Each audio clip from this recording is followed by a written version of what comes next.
I'm curious how Pam Bondi's resume reads like a loyalty reward program. She was the Attorney General of Florida, and in 2013 her office was getting complaints about Trump University.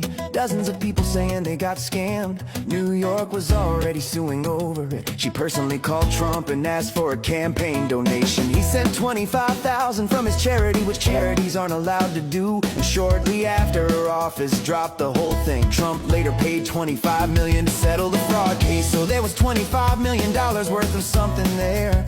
But in Florida it cost $25,000 to make it go away, which if you think about it is a pretty good return on investment. After her term ended she became a lobbyist, registered as a foreign agent for Qatar at over $100,000 a month, and lobbied for a company called GEO Group, the largest private prison company in America. Their biggest customer is ICE. Immigration detention is how they make their money.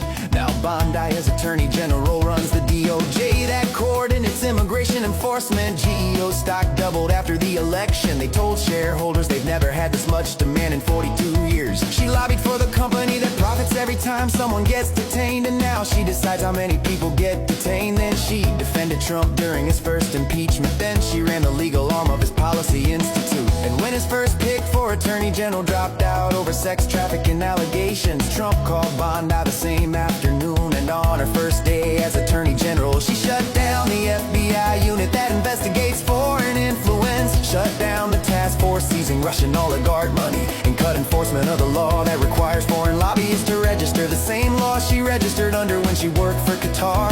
She walked in and turned off every alarm in the building. Strange priority unless you know who's coming through the door.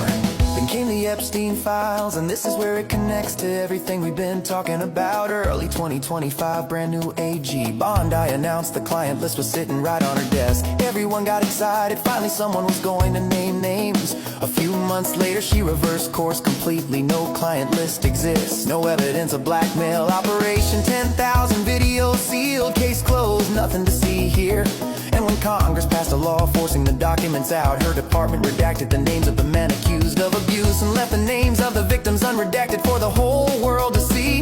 Think about that for a second. They blacked out the people who did it and published the people it was done to. And we're supposed to believe that was an accident. A Republican congressman named Thomas Massie, who actually wrote the transparency bill, caught them redacting Liz Wexner's name off an FBI co-conspirator list on live camera. The DOJ fixed it in 40 minutes, and Massie said 40 minutes of me catching you red-handed. A Republican catching the Republican Attorney General red-handed, protecting the names on an FBI co-conspirator list. This isn't left versus right, this is up versus down. Yesterday she sat in front of Congress for 5 hours with Epstein survivors. Right behind her she called a ranking Democrat a washed-up lawyer, called Massie a failed politician with Trump derangement syndrome. He's the Republican who wrote the bill she's supposed to be following, when a congresswoman asked her to turn around and apologize to the survivors. She said she wouldn't get in the gutter for her theatrics, they were right behind her. And then a photographer noticed something in her binder, a printout labeled with the congresswoman's name and exactly which Epstein file she'd searched in the DOJ reading room. They'd given Congress access 2 days before the hearing and tracked what they looked at. The congresswoman called it a burn book.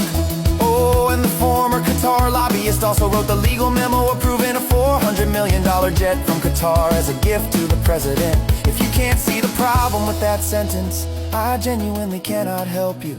I'm just curious when the Attorney General went from being the person who enforces the law to the person who decides which laws don't apply to our friends. And I'm curious whether we've ever had one this obvious about it, because even William Barr at least pretended.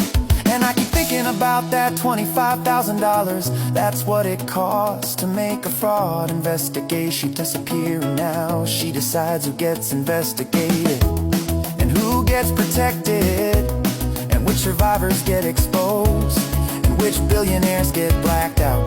$25,000 doesn't seem like a lot for an Attorney General, but I guess you get what you pay for.